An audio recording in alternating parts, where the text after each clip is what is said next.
ልዑል እግዚአብሔር ሆይ ከተፈጠረባትና ጊዜ አንስቶ እስከዚህ ሰዓት ስላደረስከን ወደፊትም ስለምትጠብቀን ስለ አባታዊ መግቦትህና ፍቅርህ ክብርና ምስጋና ለስሙ ይሁንልን። ክርስቶስ ተንሥአ እሙታን አሰሮ ለሰይጣን ሰላም ሆነ። እግዚአብሔርን ማወቅ ክቡር አባታችን መጋቤ ሰናያት መምህር ቀሲስ ፍስሐ የዚህ ታላቁ መንበረ ጵጵስና ቅዱስ ተክለ ሃይማኖት ቤተ መቅደስ ዋና አስተዳዳሪ፣ ክቡር ወንድማችን መምህር አይቸው ወርቅነህ፣ ክቡራን የምትሆኑ የዚሁ ታላቅ ቤተ መቅደስ ሊቃውንት መምህራን ሁላችሁ በየደረጃችሁ የቅዱስ ያሬድ ዜማ በረከት ያደረባችሁ ዘማሪያን፣ የነገይቱ ቤተክርስቲያን ተስፋ የምትሆኑ የሰንበት ትምህርት ቤት ደቀ መዛሙርት የእግዚአብሔርን ቸርነትና መግቦት ሽታችሁ ፈልጋችሁ ከሩቅም ከቅርብም የተሰበሰባችሁ ክርስቲያን ወገኖቻችን ሁላችሁ በክርስቶስ ሰላም እላችኋለሁ። እንደምን ሰነበታችሁ? እንደምን ዋላችሁ? እንደምን አረፈዳችሁ? አምላካችን እግዚአብሔር ስሙ የተመሰገነ ይሁን። የሰው ልጆች ሁሉ መዳንና ነፃነት በማህፀኗ የተጻፈባት አማላጃችን እናታችን ቅድስት ድንግል ማርያምን ጣዕሟን ባንደበታችን ፍቅሯን በልባችን ልዑል አምላካችን እግዚአብሔር ይሳርብን። እንደ እግዚአብሔር ፈቃድ ባለን ውስን ጊዜ የምንማርበት የትምህርታችን መነሻ ሀሳብ እግዚአብሔርን ማወቅ የሚል ይሆናል። በዚህ ርዕስ ሶስት መሰረታዊ ጉዳዮች እናነሳለን። አንደኛው እግዚአብሔርን ማወቅ ማለት ምን ማለት ነው? ሁለተኛው ደግሞ እግዚአብሔር የት ድረስ ይታወቃል? ሰው እግዚአብሔርን የት ድረስ ሊያውቀው ይችላል? ሶስተኛው ደግሞ ሰው እግዚአብሔርን እንዴት ያውቀዋል? የሚሉ እነዚህ ሶስት ሀሳቦች አንስተን እንነጋገራለን። መቼም ስለ እግዚአብሔር ስናነሳ በእኛና በእርሱ መካከል አንድ ታላቅ የሚጠበቅ ድንበር አለ። ይሄ ድንበር የፈጣሪነትና የፍጡርነት ድንበር ነው። እሱ ፈጣሪያችን ነው፣ እኛ ደግሞ ፍጡራን ነን። ስለዚህ እግዚአብሔርን የምናውቅበት ወሰን ስለ እርሱ ስንማር፣ ስለ እሱ ስንሰማ፣ ስለ እሱም ስንናገር ይሄ ድንበር የተጠበቀ ይሆናል። ሁልጊዜ የምንጠብቀው ነው። ሰው ይህን ድንበር ካልጠበቀ እግዚአብሔርን ሊረዳው አይችልም። እንደሚታወቀው በዚህ ዘመን ስለ እግዚአብሔር ነገር እግዚአብሔርን የማያብራራ ገብቶኛል የማይል እኔ ጋር ያለው እውነት አለ የማይል የለም። ማህበራዊ ሚዲያውን ብትመለከቱ ትንንሽ የእምነት ዶሚኔሽኖችን፣ ትንንሽ ድንኳኖችን ብትመለከቱ በየቦታው እኔ የተረዳሁት ነገር አለ የማይል የለም። ከዚህ አንጻር ኦርቶዶክሳዊው እግዚአብሔርን የማወቅ መንገድ የትኛው ነው? እና ይህን መንገድ ነው ባጭሩ ማሳያችሁ። ይሄ ኦርቶዶክሳዊው እግዚአብሔርን የማወቅ መንገድ ቢያንስ ከሁለት ትልልቅ አደጋዎች ይጠብቀናል፣ እኛን ማለት ነው። አንደኛ እግዚአብሔርን እንደ ተራ እውቀት ከመመልከት። ብዙ ሰው እግዚአብሔርን ልክ እንደ ሳይንሳዊ እውቀት ያስበዋል። በዚህ ዓለም ላይ እንዳለ እንደሆነ እንደሚጠና አንድ የእውቀት መስክ አድርጎ ያስበዋል። በጣም ብዙ ሰው ስለ እግዚአብሔር መጽሐፍ ቅዱስ ላይ ብቻ ያለውን ነው የሚቀበለው፣ ከመጽሐፍ ቅዱስ ውጪ ምንም ሀሳብ አላስተናግድም ብሎ እግዚአብሔርን የሆነ የአንድ ዘመን ንጉሥና ባለታሪክ ብቻ አድርጎ ይወስነዋል። እንዲህ አይነት አደጋ ሰው የሚገባው እግዚአብሔርን እንደ ተራ እግዚአብሔር ልክ በዚህ ምድር ላይ በትምህርት ቤት እንደምናገኘው አይነት እውቀት እንዲህ በመመልከት ነው። አንድ ታላቅ የቤተ ክርስቲያን ሊቅ ጎርጎርዮስ ዘፓላማስ ይባላል። ይሄ ሊቅ ምን ይላል? ሁለት አይነት እውቀት አለ ይላል። ሁላችሁ እንደምታውቁት አንደኛው እውቀት ምድራዊ እውቀት ነው ይላል። ይሄ ምድራዊ እውቀት የሰው ልጆች የአእምሮ ማጎልበቻ ነው ይላል እና ከትምህርት ፋካልቲዎች ሊገኝ የሚችል የሰው ልጅ አእምሮን የሚያዳብርበት በዚህ ዓለም ላይ አንቱ ተብሎ ሊጠራበት የሚችል በሆነ የሙያ መስክ ተሰማርቶ ባለ ተጠያቂ ሆኖ ስራ ለመስራት የሚያስችለውን እውቀት ከትምህርት ገበታ የሚያገኝበት መንገድ ይሄ ምድራዊ እውቀት ነው ይላል። እንግዲህ ምድራዊ እውቀት ሁሉም ሰው ሊያውቀው ይችላል። የሚያምነው የማያምነው፣ ቤተክርስቲያን ያለው ከቤተክርስቲያን ውጭ ያለው፣ ፓጋንሱ ባሎት እግዚአብሔር የሚያምነው ይህንን እውቀት ገንዘብ ሊያደርገው ይችላል። በጣም ብዙ በዚህ ምድር ላይ እግዚአብሔርን የማያውቁ ግን በዚህ ዓለም እውቀት በሳይንሱ እውቀት አንቱ የተባሉ ስማቸው ጨረቃ ላይ የተቀመጠላቸው ብዙ ትልልቅ ሰዎች እናውቃለን፣ ይታወቃል። በምድራዊ እውቀት ግን እግዚአብሔር ሊገኝ አይችልም። በምድራዊ እውቀት፣ በምድራዊ ፍለጋ፣ በስጋዊ ፍለጋ ሊገኝ አይችልም እግዚአብሔር። እንዴት እንደሆነ እንመጣበታለን በኋላ። አንዱ ይሄ ነው። ሁለተኛው እውቀት መንፈሳዊ እውቀት ነው፣ የነገረ እግዚአብሔር እውቀት ነው ይልና ይሄ የነገረ እግዚአብሔር እውቀት ግን ይላል ሰው ልቡን በማንጻት አእምሮውን በመጠበቅ ከመንፈስ ቅዱስ ጋር በመዋሃድ ሊረዳው የሚችለው እውቀት ነው የሚለው እውነት ነው። በምድራዊ እውቀት እግዚአብሔር ቢገኝ ኖሮ የኔና የእናንተ ሞዴሎቻችን ሊሆኑ የሚገባቸው እና አርስቶትል እና ፕሉቶ እና ሶቅራጥስ ነበሩ። ከክርስቶስ ልደት በፊት የተነሱ ፈላስፎች ናቸው፣ ጠበብቶች ናቸው። በዚህ ዓለም ላይ በጣም የፍጥረትን መጋረጃ ገልጠው ትልልቅ እውቀቶችን ለዓለም ማበርከት የቻሉ ናቸው። ግን እግዚአብሔርን ሊያገኙት አልቻሉ። በመንፈሳዊ ዓለም ግን የጌታችንን የእግዚአብሔር በግ ብሎ የመሰከረለት ታላቁ አባት ቅዱስ ዮሐንስ መጥምቅ ጌታችን ሲመሰክርለት ምንድን ያለው? በማቴዎስ ወንጌል በምዕራፍ 11 ላይ ሲታነቡ ሴቶች ከወለዷቸው መካከል ዮሐንስ መጥምቅን የሚበልጥ የለም ነው የሚለው። ሴቶች ከወለዷቸው ወንዶች መካከል እርሱን የሚበልጥ የለም። ዮሐንስ ያደገው በበረሃ ነው። ዮሐንስ ገና ከመወለዱ በፊት በእናቱ በኤልሳቤጥ ማኅፀን እያለ በድንግል ማርያም ማኅፀን ያለው ማን እንደሆነ መረዳት የቻለ ታላቅ አባት ነው። ገና ጽንስ እያለ ከመወለዱ በፊት ያ ጠባብ ማኅፀን መጋረጃ ሳይሆንበት የድንግል ማርያምን ሰላምታ ኤልሳቤጥ በሰማች ጊዜ እነሆ የጌታዬ እናት ጽንሱ የሰላምታሽን ድምፅ በሰማው ጊዜ ጽንሱ በማኅፀኔ በደስታ ዘለለ ነው። ይሄ ታላቅ አባት ከተወለደም በኋላ ያደገው በበረሃ ነው። በዚህ ትምህርት ቤት ውስጥ አለፈ፣ እዚህ ኮሌጅ ገብቶ ተማረ የሚል አታገኙ። ነገር ግን ዓለም ይጠብቆ የነበረውን የእግዚአብሔር በግ ከእኔ በኋላ የሚመጣው የጫማውን ጠፍር ልፈታ የማይገባኝ እርሱ በእሳትና በመንፈስ ቅዱስ ያጠምቃቸዋል እያለ ሲመሰክር ገና አምላካችን ሲመጣ በሕይወት በአካለ ሥጋ ተገናኝቶ አያውቁም።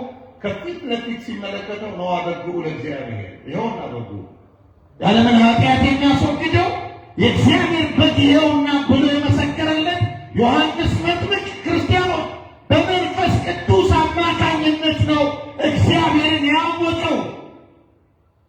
እመቤታችን ቅድስት ድንግል ማርያምን አስቡ። ድንግል ማርያም ያደገችው በቤተ መቅደስ ነው ያደገችው። እናቷ በ3 ዓመት ነው የሰጠቻት። እመቤታችን እዚህ ትምህርት ቤት ገባች ተብሎ የተጻፈ አታገኙ። ከምድራውያን ባለእውቀቶች አልተማረችም። ነገር ግን አካላዊ ቃልን ለማስተናገድ ሕዋሳቶቿን ሁሉ ያዘጋጀች ናት እመቤታችን። ይሄ ዓለማዊ እውቀት ለምድራዊ ብልጽግና ይጠቅመን ይሆናል እንጂ እግዚአብሔርን ለማወቅ ክርስቲያኖች የሚፈልግ ሌላ መመዘኛ አለ። አንድ ታላቅ የመነኮሳት ራስ ተብሎ የሚጠራው አባ እንጦንስ በረሃ ነው የኖረው።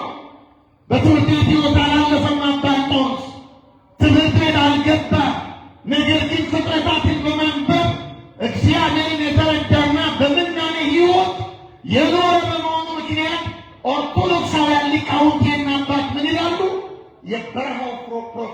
ብለው ሰይመውለታል። ስሙ ይህንን አምላክ እግዚአብሔር አያችሁ። በዚህ ዓለም እውቀት የማናገኘውን አምላክ ሰው እንዴት ነው ሊያውቀው የሚችለው? ከዛ አስቀድሞ ግን እግዚአብሔርን ማወቅ ማለት እግዚአብሔርን የምናውቀው ለምንድን ነው ብለን ብንጠይቅ ለዘላለም ሕይወት ሲል ለዘላለም ሕይወት ብሎ ሲል አንድ ሰው እግዚአብሔርን የሚያውቀው አዋቂ ለመባል አይደለም፣ ለመተንተን አይደለም፣ የሆነ ጠረጴዛ ላይ ተቀምጦ በእምነት ከማይመስለው ተቃራኒ ወገን ጋራ ለመነታረክ ብቻ አይደለም። ሰው እግዚአብሔርን የሚያውቀው ለዘላለም ሕይወት ነው። ለዚህ ነው ጌታ በወንጌል በዮሐንስ ወንጌል በምዕራፍ 17 ቁጥር 3 ላይ ምን አለ?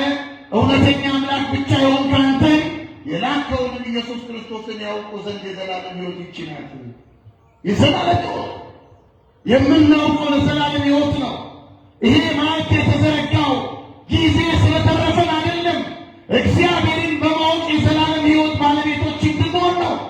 ሰው የሚያውቀው እግዚአብሔርን ለዘላለም ሕይወት ነው። ታዲያ አንዱ ኦርቶዶክሳዊ እግዚአብሔርን የማወቅ መንገድ ለምን ይጠቅመናል ብትሉ እግዚአብሔርን እንደ ተራ እውቀት ከመመልከት ክርስቲያኖች መጽሐፍ ቅዱስ እንኳን ስለ እግዚአብሔር የነገረን የተገለጠለትን ያክል ብቻ ነው።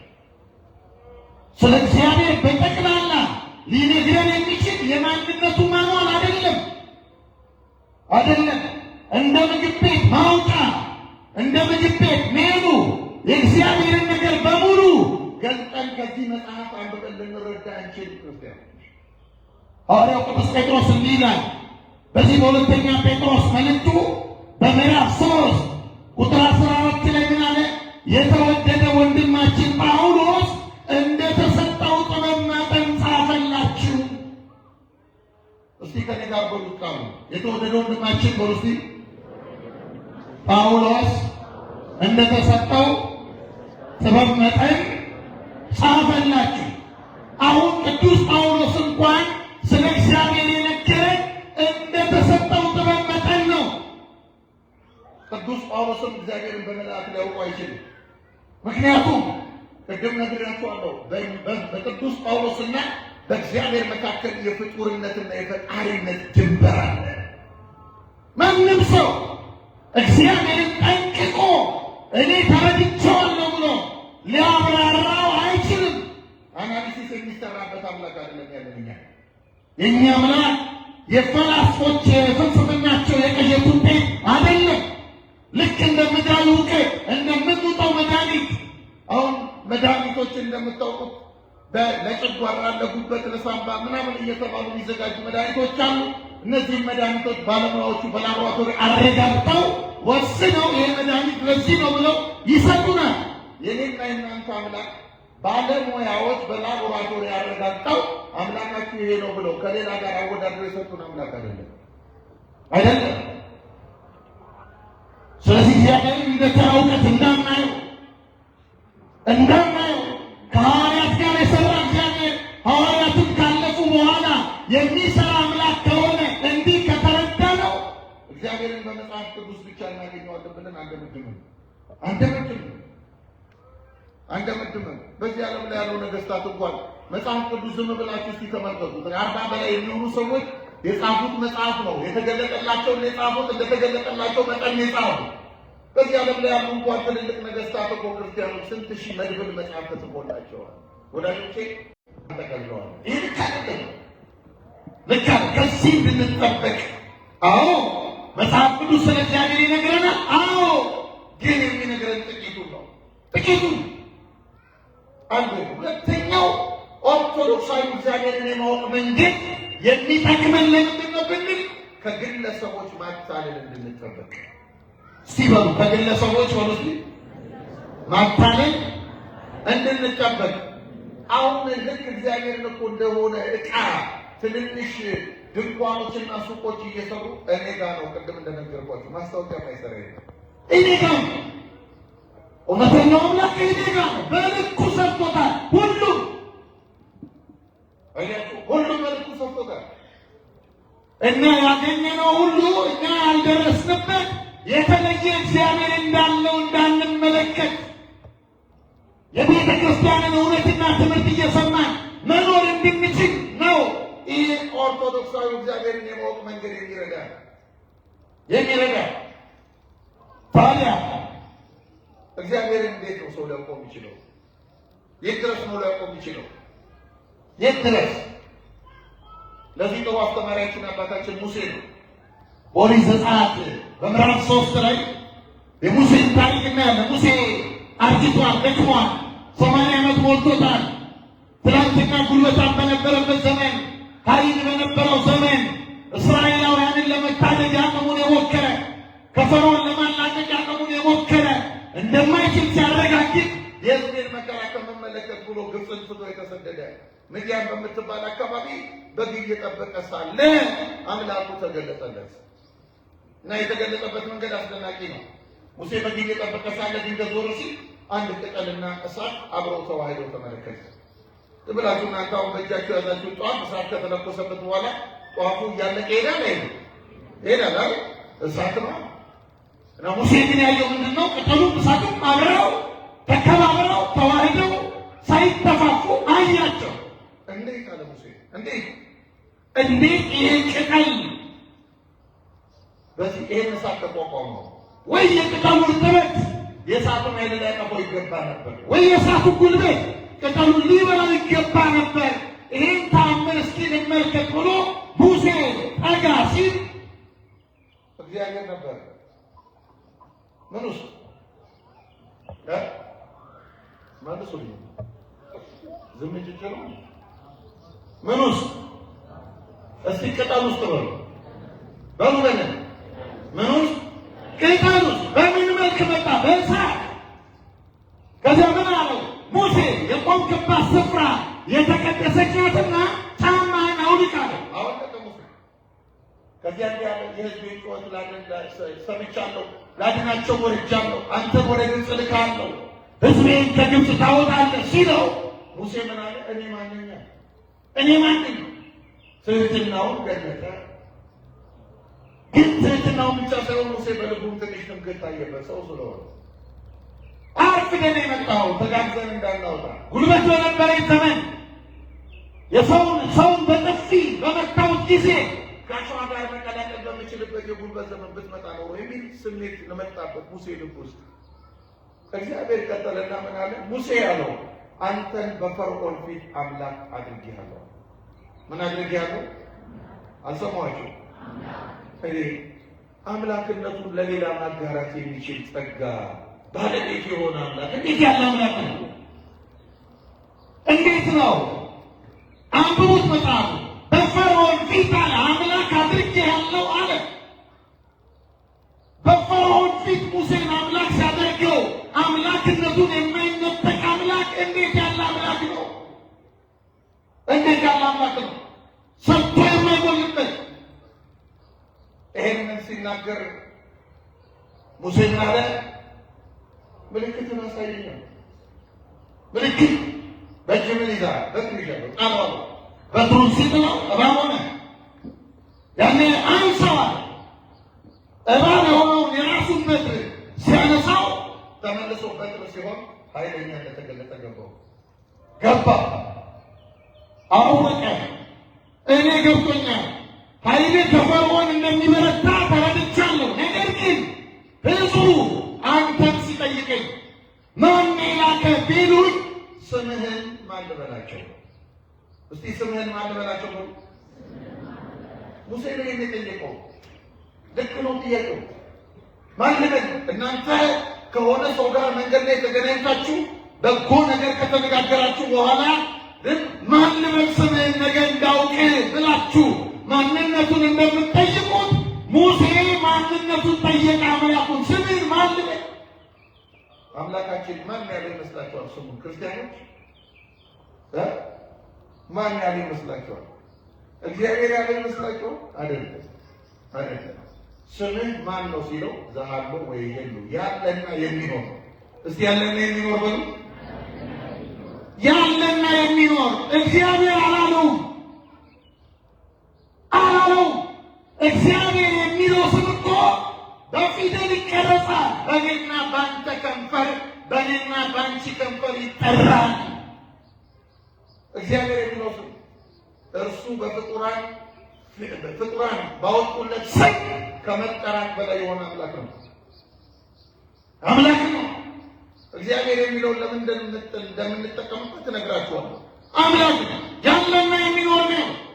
እሱን በፊደል የተቀረጸ ስም ሊጠራው ስለማይችል ሊገልጠው ስለማይችል ያለና የሚኖር ፈርዖን ከመፈጠሩ አስቀድሞ የነበረ ፈርዖንን የፈጠረ ፈርዖንን አሳልፎ የሚኖር ዘመን ከመፈጠሩ አስቀድሞ የነበረ ዘመንን የፈጠረ በማይከለ ዘመን ያለ የዘመንን መስፈርት አሳልፎ የሚኖር ያለና የሚኖር ዘሃሎ ወይ ሄሉ ያለና የሚኖር ኤሎሂም ይህን ነገር አያችሁ።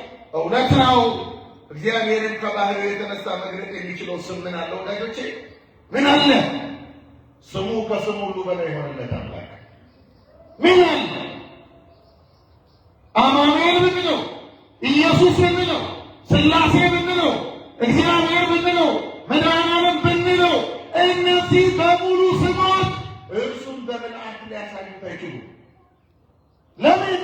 አንተ በስክሪፕቶ እየጻፈው የአንድ አምላክ የሚበቃው ስፍራ አለ ወዳጄ? የለም፣ የለም።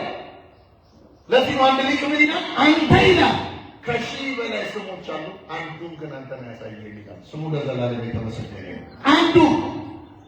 አንዱ መጽሐፍ ቅዱስም ቅድም እንደነገርኳችሁ በመጠኑ የገለጠልን እግዚአብሔር ሊጠቀለል የሚችል አምላክ አይደለም። ፍጡራን ሊጠቀልሉት የሚችሉት አይደለም አምላካችን። ስለዚህ እግዚአብሔር ከባህሪው የተነሳ ማንም ሰው ሊያውቅ አይችልም። ከባህሪው የተነሳ ባህሪውን ማሳየት የሚችል ስምም የለም ወዳጄ፣ የለም፣ የለም። አንዳንድ ሰው ደካማ ነው ኢየሱስ ብቻ ይላል። ወዳጄ ለእሱ የሚመጥን ስም የለም። ለእሱ ከባህሪው የተነሳ የሚበቃው ስፍራ የለም። ስለ ባህሪው እኮ ሲነግረን የምትሰሩልኝ ቤት እንደምን ያለ ነው? ሰማይ ዙፋኔ ነው፣ ምድር የእግሬ መረገጫ ናት። ይህን ነው ቅዱስ እስጢፋኖስም የተናገረው። እርሱ የሰው እጅ በሰራው መቅደስ አይኖርም። እርሱ የሰው እጅ በሰራው መቅደስ አይኖርም ማለት ይህን መቅደስ አይፈልግም ማለት አይደለም ወዳጅ፣ አይደለም።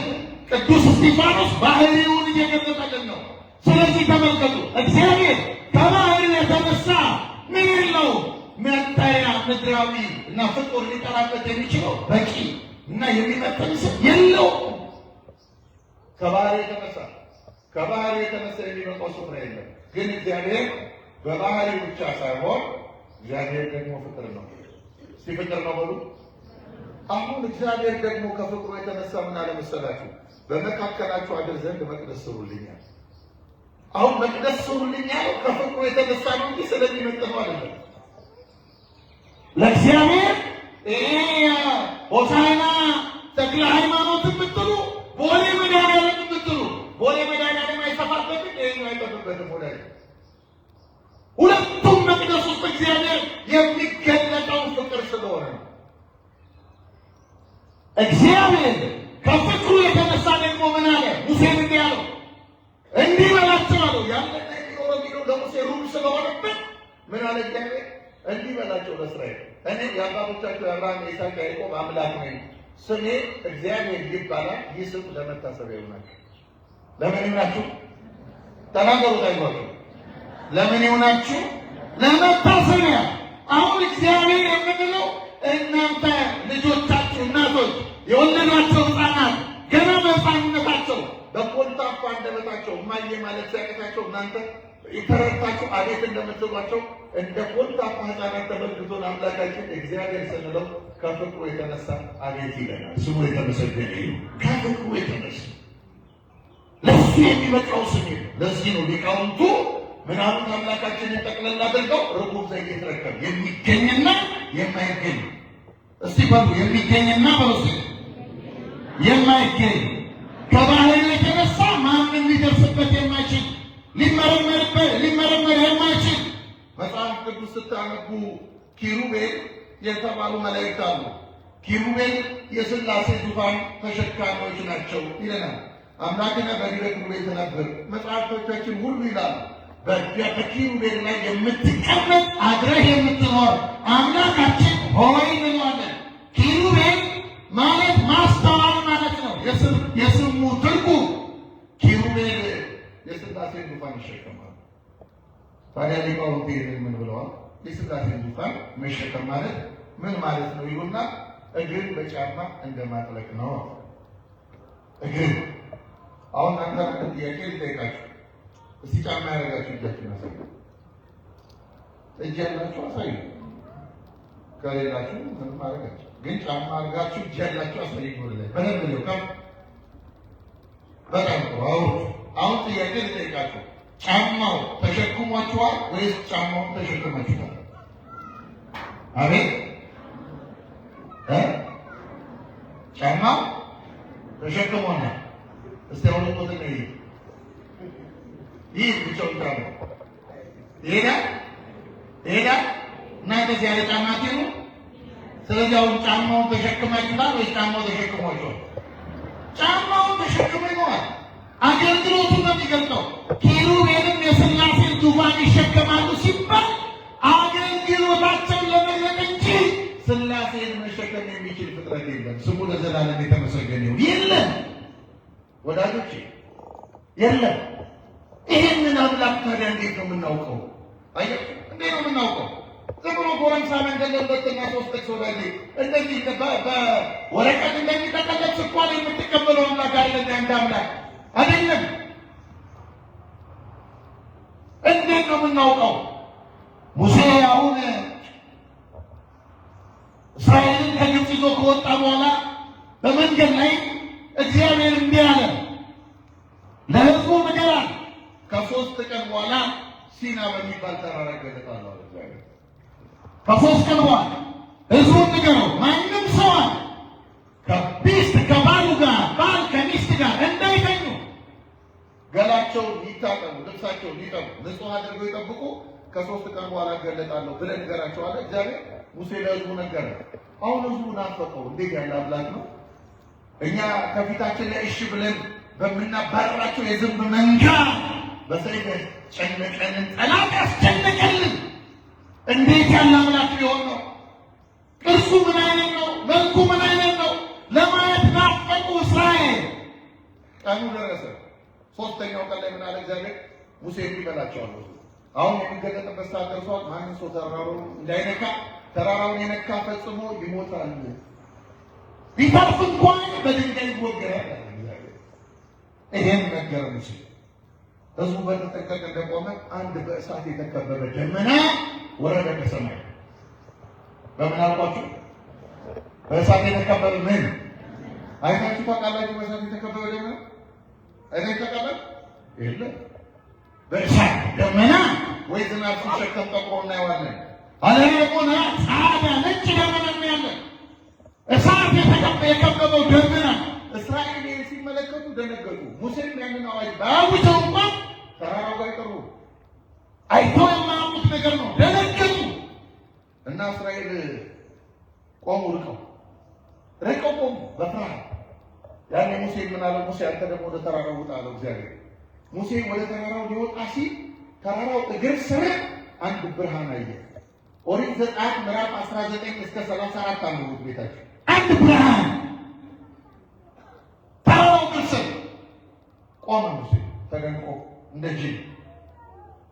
ዝም ብላችሁ አስቡት እናንተ በሰማይ ያለችው ጨረቃ አሁን ምንም ጉዳት ሳታደርስ እዚህ መሬት ቁጭ ብትል ወደ ቤት ይገባል? አንገባም። እንዲህ ያለ ነገር አየ ሙሴ። ቆመ። ዝም ብሎ ተደንቆ ሲቆም እግዚአብሔር እለፋለሁ፣ ከዚህ የሚበልጥ ያለ እለፋለሁ እግዚአብሔር። ሙሴ ያንን ብርሃን አለፈና ተራራውን ልክ ሲወጣ በእሳት የተከበበው ደመና ጋር ደረሰ። እዛ ጋር ሲደርስ ፍርሃት ገጠመው ሙሴ። አድናቆቱ በፍርሃት ተቀየረ፣ ፈራ። ልክ ሲበላ ደግሞ ምን ያለው እግዚአብሔር? አይዞህ ከአንተ ጋር ነኝ እለፋለሁ። ሙሴ ተራራውን እንዳለፈ ምን ብሎ ጻፈልን መሰላችሁ? አንድ ጨለማ ገጠመኝ ነው የሚለው። ጨለማ እስቲ ጨለማ ነው። ከዚያ ምን አለ? በጨለማ ውስጥ እግዚአብሔር ነበር አለ። በምን ውስጥ? ምን ያደርጋል ጨለማ ውስጥ እግዚአብሔር? ወዳጆች ምን ያደርጋል? እግዚአብሔር እኮ ብርሃን ነው። ብርሃን ይሁን ያለ አምላክ ብርሃን ይሁን። ጨለማ አንዳንድ ሊቃውንት እንደውም ፍጥረት አይደለም የብርሃን አለመገለጥ ነው ብለው ይሞግታሉ። የእውቀት ክርክር ቢሆንም እንኳን ጨለማ በእግዚአብሔር ፊት ቀርቶ በዚያም ፖልና ፓውዛ ፊት ጉልበት አለ። እግዚአብሔር ብርሃኔና መድኃኒቴ ነው ብለህ ዳዊት ነቢይ የዘመረለት አምላክ ጨለማ ውስጥ ምን ይሰራል? በጨለማ ውስጥ እግዚአብሔር ነበረ ነው የሚለን መጽሐፍ ቅዱሱ። ታዲያ ይህንን አንድ አባት ሲተረጉም ምን አለ? ጎርጎርዮስ ዘኑሲስ ይባላል።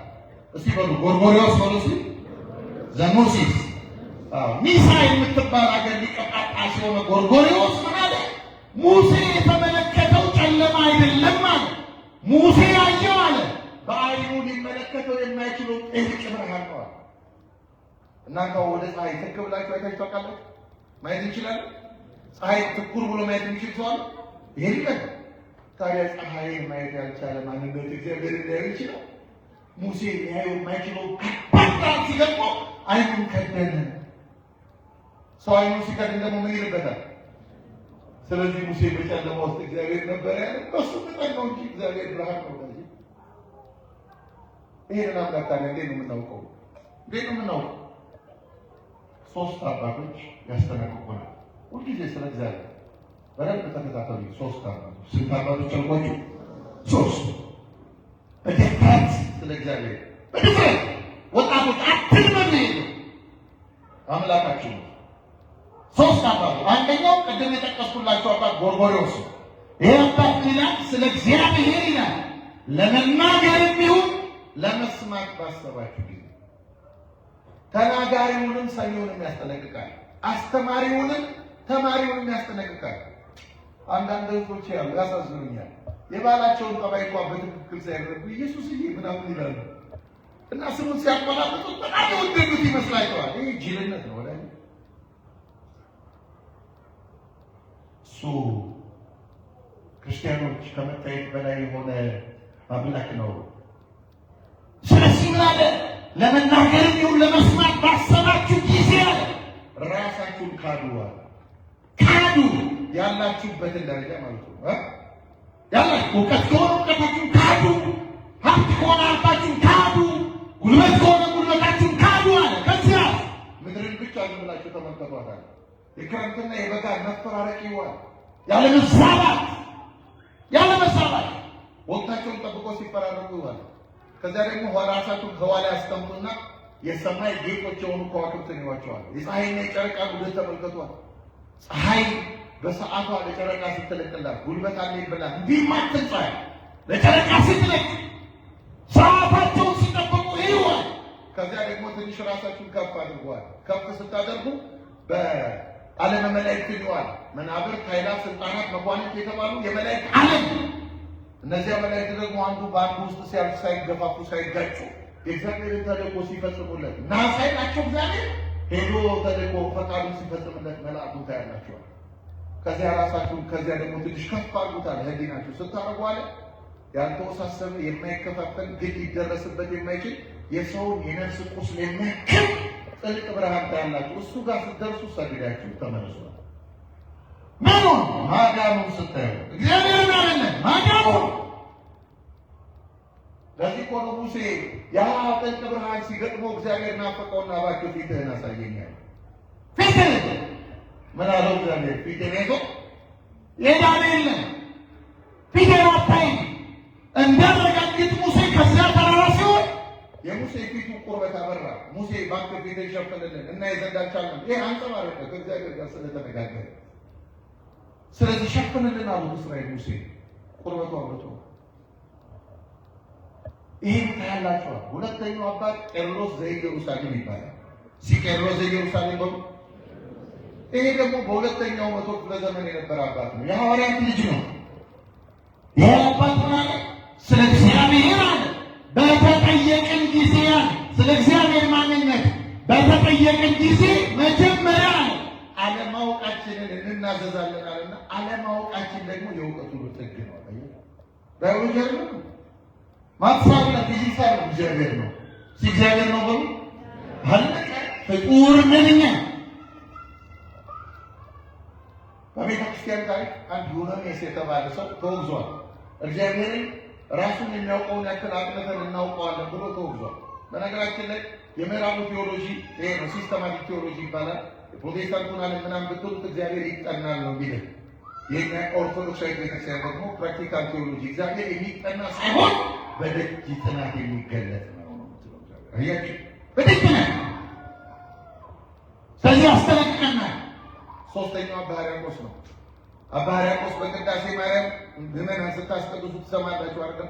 ምንድን ነው የሚለው አባ ሕርያቆስ? አብ ፀሐይ ነው፣ ወልድ ፀሐይ ነው፣ መንፈስ ቅዱስ ፀሐይ ነው፣ ለዓለም ሁሉ የሚያበራ አንድ ይሁን ፀሐይ ነው፣ አብሳት ነው እያለ የአብን የእግዚአብሔር አብን የእግዚአብሔር ወልድን የእግዚአብሔር መንፈስ ቅዱስን የሥላሴን አንድነት ሦስትነት በተለያየ ምሳሌ እየገለጠ መጣና ሚስጥረ ሥጋዌ ጋር ደረሰና ያ ታላቅ ምስጢር የተከናወነባትን የ15 ዓመት ብላቴና ሲመለከታት ድንግል ሆይ ሰባቱ የእሳት መጋረጃ በማህፀንሽ በወዴት ተዘጋጀ ብሎ ጠየቀና ይህንን ባሰብኩ ጊዜ የልጅሽን ሕሊናዬን የልጅሽን የባህሪውን ጥልቀት ሊዋኝ ይወዳላልና የወዳጅሽ የመሰወሪያው ማዕበል ያማተዋል። ይህንን ባሰብኩ ጊዜ አለ ልቡናዬ በነፋሳት ትከሻ ተጭኖ ሊበል ይወዳል። የአብሬትን ጥልቀታቸውን የሰማዩን ርዝመቱን ይለካ ዘንድ ይፈልጋል። አቅቶት ደክሞት ይመለሳል አለና የአሁንስ የገናንነቱን ነገር አንመራመር። አያችሁ ለምን እግዚአብሔር ነው አንመራ ቆመ ምግባር ያበጥተ ነገር አለ። እመቤታችንን መመርመር ያዘ ትቶ ብዙ ሰው ኦርቶዶክሳዊ ቤተክርስቲያን ቅዱሳንና ድንግል ማርያም አካባቢ ደጅ ስትጠና ሲመለከቱ እግዚአብሔር የራቀባት የማታውቀው ይመስላቸዋል። እግዚአብሔር ስለማይደረስበት የክብሩ መንጸባረቅ የሆኑትን እነዚህ ቅዱሳን ትመለከታቸዋለች። ሐዋርያው ቅዱስ ጳውሎስ ለዚህ ነው ተመሰሉት ያየ በከመ አነ እትሜሰሎ ለክርስቶስ አምላኬ፣ እኔ ክርስቶስን እንደመመስል እናንተ እኔን ምሰሉ አለ። አየህ እንደ መስታወት ነው የሚያሳየን ቅዱስ ጳውሎስ ክርስቶስን ሕይወቱ። ታዲያ ይህንን አምላክ ሰው እንዴት ሊያውቀው ይችላል? እንዴት? በትንሹ 5 ነገር ያስፈልጋል እሱ ለማወቅ። 5 አጠራጠራ ነው ነገራችሁ። ሌሎች ሊቃውንት ሊጨምሩ ይችላሉ። የኔን ነው 5 ያልኳችሁ። በ5 ይገደባል ማለት አይደለም። 5 ነገር ግን ያስፈልገናል። የመጀመሪያው እግዚአብሔርን መፍራት። እስቲ መፍራት ነው። ሰው እግዚአብሔርን ካልፈራው ሊያውቀው አይችልም። ሲያውቀው ደግሞ ይፈራው። አሁን ብዙ ሰው እግዚአብሔር ልማድ ነው የሆነበት። ልማድ በዝማሬው ልማድ ነው የሆነበት። ልማድ እግዚአብሔር እንድንፈራው ይፈልጋል። መጽሐፍ ምን ይላል? የጥበብ መጀመሪያ ነገሩ አንድ ላይ ነገሩ ማንን መፍራት ነው? የምን መጀመሪያ? ጥበብ ማለት ምን ማለት ነው? እውቀት። የእውቀት መጀመሪያ እግዚአብሔርን መፍራት ነው። ሰው እግዚአብሔርን ሲፈራው ያውቀዋል፣ ይረዳዋል። ለምን እንደሚፈራው ይገባዋል። ለምን? ሁለተኛው እግዚአብሔርን ለማወቅ ማክበር። ሲማክበር በሉ ደግሞ ስንፈራው እናከብረዋለን ወይ? ወጣቶች እናከብረዋለን እግዚአብሔር። አሁን ቤተክርስቲያን ስንመጣ አቀማመጣችን ደስ ይላል፣ መስተንግዷችን ደስ ይላል፣ አገልግሎታችን ደስ ይላል፣ የተቀመጥንበት ነባራዊ ሁኔታ ደስ ይላል፣ ጸጥታችን ደስ ይላል። ይሄንን ግን ትምህርት ቤት ይዘነው እንሄዳለን። ይሄንን መናኸሪያ አካባቢ ይዘነው እንሄዳለን። ይሄንን ጎረቤቶቻችን ጋር ይዘነው እንሄዳለን። ይሄንን በውጭ እናሳየዋለን፣ እናከብረዋለን። እግዚአብሔር ያከብረዋል ሰው። አሁን የቲክቶክ መንደር ላይ ተመልከቱ። 50 ዓመት የሞላት ሴትዮ 50 ልጆች ወለደች። ከኋላ ስዕለ ማርያም አድርጋ አንገቷ ላይ ትልቅ መስቀል አድርጋ ፎሎወር ለመሰብሰብ ዝሙት ብልግና ስታወራ ታምሻለች። ቲክቶክ ሰው ያከብረዋል። እግዚአብሔር ያከብረዋል። እናከብረዋለን። ወጣቶች እናከብረዋለን። እንድናውቀው አይደል? እዚህ ላይ በጣም ትልቅ መስቀል አድርጎ መጾም የሚፈልግ መሸከም የሚፈልግ መስቀል ጥሩ ነው። እሱን አድርጎ እናት እንዲቱ ብሎ ሲሳደብ አያፍርም። ይሄ ያውቀዋል። እግዚአብሔር እንዴት ያውቀዋል? ሐዋርያው ቅዱስ ያዕቆብ ለዚህ ነው ምን ይላል? ባቲ ነባረክ ወለእግዚአብሔር አብ ወባቲ ነረግም ለጓለ እመሕያው ዘባሕርይ የተፈጠረ። በዚህ ምላሳችን እግዚአብሔር አብን እንባርክበታለን አለና በዚሁ ምላሳችን ደግሞ አለ በእግዚአብሔር መልክ የተፈጠረውን ሰው እንሰግድበታለን። አይ እና ወዳጄ እግዚአብሔርን ማወቅ የምትፈልግ ከሆነ አክብረው በሕይወት በስጋችሁ አክብሩት። እናክብረው። ሐዋርያው ቅዱስ ጳውሎስ ለቆሮንቶስ ምዕመናን ሲጽፍ ምን ይላል? እናንተ በዋጋ ተገዝታችኋልና ለራሳችሁ አይደላችሁም፣ የራሳችሁ አይደላችሁም አለ። የመንፈስ ቅዱስ ቤተ መቅደስ እንደሆናችሁ አታውቁምን ይልና ስለዚህ በስጋችሁ እግዚአብሔርን አክብሩት ይላል። በስጋችሁ በሕዋሳቶቻችን ለምን እንድናውቀው እንድናውቀው እንዳልኳቸው አሁን እኛ በፋካልቲ ነው የምንፈልገው እግዚአብሔር ሰው እግዚአብሔር ቀላል አድርጎታል። ገበያ ወጥተው እኮ ዕቃ ለመግዛት ሃይማኖት ተለውጠው የሚመለሱ ሰዎች የሉ አሉ። ካፍቴሪያ ተቀምጠው መጽሐፍ ቅዱስ ይጨብጣሉ። ጎረምሳ ድንገት ብቅ ብሎ ሁለት ጥቅስ ጠቅሶላቸው ቻው ቤተክርስቲያን የሚለው ጌታ በራል ነው። ኧረ እባክህ እንዴት እግዚአብሔርን የዘንጌል ቃል እናደርገዋለን? ወዳጄ እንዴት በማክበር የምናውቀው ነው። በማክበር ሶስተኛው እግዚአብሔርን ለማወቅ የልብ ንጽህና። እስቲ የልብ ንጽህና ሆነ ምን ይላል መጽሐፋችን? ማቴዎስ ወንጌል ምዕራፍ 5 ላይ ስትመለከቱ ልበ ንጹሐን ብፁዓን ናቸው እግዚአብሔርን ያዩታልና። ማንን ያዩታልና? እግዚአብሔርን። በመጠናችን እንድናየው በመጠናችን። ወጣቶች እንጀራ ርቧችሁ መብላት ፈልጋችሁ ርቧችሁ ወደ መሶብ ሄዳችሁ ስለራባችሁ ብቻ በመሶብ ውስጥ ያለው እንጀራ በሙሉ ትበላላችሁ? አንበላም። መጠናችን አለ አንጀታችን የሚችለው ነው አሁን እናስተናገድ ነው። ሰው ስለ እግዚአብሔር የሚያውቀው ልክ እንደዚህ በመጠኑ ውሃ ጠምቶን ውሃ ለመጠጣት ሴቶች ወደ ታንከር ሄደን ታንከር ውስጥ ያለውን ውሃ በሙሉ እንጠጣለን? አንጠጣም አይደል? የሚችለው ነው አይደል? እንጠጣው። ስለ እግዚአብሔር የምናውቀው በመጠናችን ነው። ልኬት አለ። ልበ ንጹሐን መሆን ንጹሕ ካልሆነ እግዚአብሔርን ልናውቀው አንችልም። እንዴ አንዳንዴ ኦርቶዶክሳዊ ቤተክርስቲያን እንዲህ ጉባኤ ዘርግታ ትምህርት ታስተምራለች። ትምህርት እንማራለን፣ እንሰማለን። ግን ያንድ ፓስተር ምናምን ጥቅስ ያስደነግጠናል። ውጪ እውነት አስብ ንገሩ። እውነት አስብ። ለምን ወጣቶች ጠይቁ ራሳችሁ። ለምንድን ነው እኔ ኦርቶዶክሳዊ ሆኜ ቤተ ክርስቲያን ተቀምጬ ትምህርት እየሰማሁ ግን ስወጣ የሆነ መንገድ ላይ የሚዞሩ ሰዎች የሚያስደነግጡ ለምንድን ነው ብለህ ጠይቅ። መልሱ ቀላል። ይኸውላችሁ ኦርቶዶክሳዊ ትምህርት አዲስ ወይን ነው። እስቲ አዲስ ወይን በሉ። አዲስ ወይን ደግሞ ባረጀ ሰውነት አይቀመጥም። ወንጌል ምን ይላል? ራሱ ጌታ ምን አለ? አዲስን የወይን ጠጅ ባረጀ አቁማዳ አያኖሩትም። አቁማዳ ወይኑን ሊሸከመው ስለማይችል ይቀደዳል። ወይኑ ምን ይላል? ይፈሳል።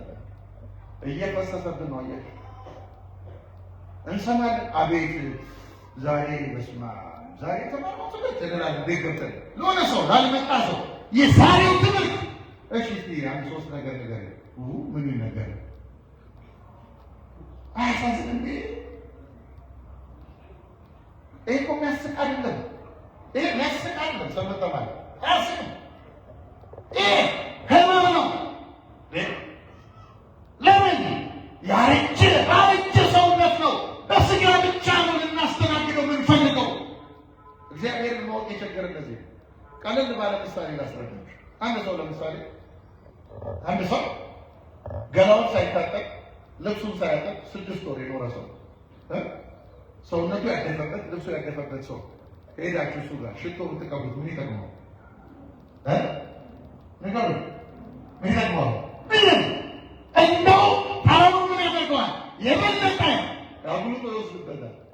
ብዙዎቻችን በኦርቶዶክስ ቤተክርስቲያን ውስጥ እያለን የውጭ የሚናፍቀን ባረጀ ሰውነት ነው አዲሲቱን ቤተክርስቲያን መቀበል የምንፈልገው። የቸገረን ለዚህ ነው። ስለዚህ ምን ያስፈልጋል? ንስሐ ማደስ፣ ህይወትን ማደስ አቅቶት ነው ሃይማኖቱን ለማደስ የሚደክመው። ወዳጅ እግዚአብሔር ሞዲፋይ ከሚደረግ ይመስለዋል። እግዚአብሔር እንደ ህንፃ ዲዛይን ራስን ማነስ እንዲህ ስናደርግ እናውቀዋለን። እግዚአብሔር አራተኛው ከምስጢራት መሳተፍ። እስቲ ከምስጢራት መሳተፍ ነው። ይሄ ማለት ደግሞ ስጋው ደግሞ መቀበል ማለት ነው። ሰው አሁን የስጋው ደግሞ ትምህርት የሞኝ ትምህርት ይመስላል እንኳን ከመለማመዳችን የተነሳ የሞኝ እናቶች ራሱ ምንድን ነው የሚሉት? እሑድ ጠዋት እስቲ ልጄ ላቁረብ ብስኩት ቤት ነው የምታደርገው። ይቅርታ አድርጉልኝ፣ እኔ ግልጽ መናገር ስለምወድ ነው።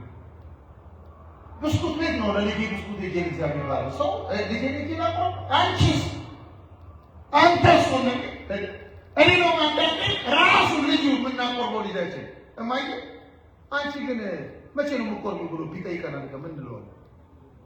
እያቆረበ ቢጠይቀን ምን እንለዋለን? መሳለ አስተነክተኝ ወዳጆች አያችሁ፣ ራሱ የስጋው ደግሞ ጊዜ ቤተክርስቲያን ምንድን ነው የምትለው? ድርገት ነው የምትለው። ድርገት ይሄ ድርገት ማለት አንድ መሆን ማለት ከማን ጋር? ከእግዚአብሔር ጋር ክርስቶስን ወደ ውስጥ ማስገባት ማለት እኮ ነው።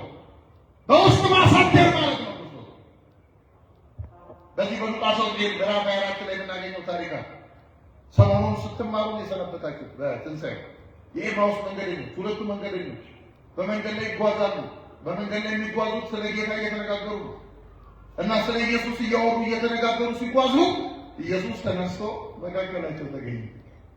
አጠገባቸው ተገኘና ቤታቸው አንበቡት የሉቃስ ወንጌል ምዕራፍ 24 አጠገባቸው ተገኘ። እናንተ አለ እንዲህ ጠውልጋችሁ ስለምን እየተነጋገራችሁ ነው የምትሄዱት? እስቲ እንዲህ ጠውልጋችሁ ነው የሚገርም ስለሱ እየተነጋገሩ ነው የሚሉት ጠውልገዋል። እንዲህ ጠውልጋችሁ ሲላቸው ምን አሉት እነሱ? አንተ ለኢየሩሳሌም እንግዳ ነህ፣ አንተ እንግዳ ነህ ኢየሩሳሌም የሆነውን አታውቅም? ኢየሱስ የሚባል አንድ ብርቱ ነቢይ ነበረ። እኛ እስራኤልን ይቤዣል ብለን ተስፋ አድርገን ነበረ። ነገር ግን አይሁድ እንዲያልቆ ሰቅሎ ምናምን አሉ። ይህ የሚሉት ለማን ነው? ነገሩ ለማን ነው? ለኢየሱስ ክርስቶስ። ለኢየሱስ ስለማን የሚነግሩት? ስለማን? ስለራሱ አያሳተለ አይሁድ ተይዞ እና ወዳጄ አንተ የሚነግርህ ኢየሱስ ምናምን የሚል ጠውልጓል። ኢየሱስን ፊት ለፊት ያገኘው ኢየሱስን ተቀበል የሚለው ይመስለኛል። እንደ ኤማሁስ መንገደኞች እንዲህ አሉ። ጌታ ያን ጊዜ ገሥጻቸው፣ እናንተ እንዴት አታስተውሉ? ነቢያት የተናገሩትን መጻሕፍት የሚሉትን የሰው ልጅ መከራ እንዲቀበል፣ እንዲሰቀል፣ እንዲሞት በሦስተኛው ቀን እንዲነሳ ያን መጻሕፍትን እየተረጎመላቸው ሲጓዙ